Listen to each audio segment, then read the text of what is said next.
Creation म्हणजे timepass असतो का? नाही, अजिबात नाही. म्हणजे जे रील बनवतात, ड्रामे करतात, जे वचवच बोलत असतात व्लॉग मध्ये, त्यांना कामधंदा नसतो. त्यांचे अगदी लाईफ छान असते. आपल्याला जशी घर एकदम छान डेकोरेट जिथल्या तिथं दाखवतात तशीच त्यांची घरं असतात, असा बऱ्याच जणांचा गैरसमज असतो. चला, आज तुमचा गैरसमज दूर करते.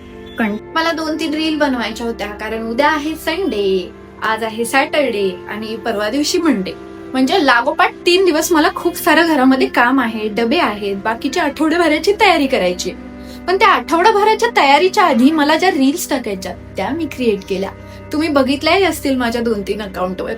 आणि आता तिथून पुढं होतो खरा खेळ सुरू.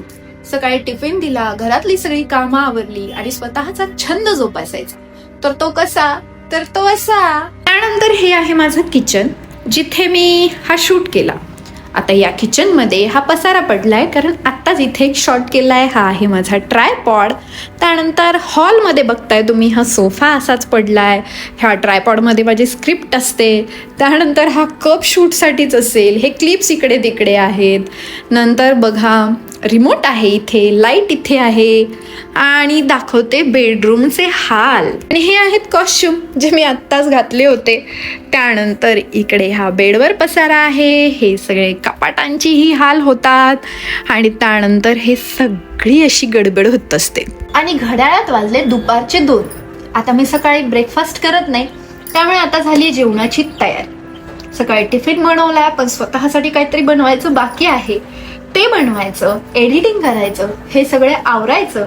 आणि हे काही महिन्यातून एकदा नसतं बरं का. हे 2 ते 3 दिवसाआड हे असंच चालू असतं. स्वतःचे छंद जपायचे म्हटले की ह्या सगळ्या गोष्टी येणारच.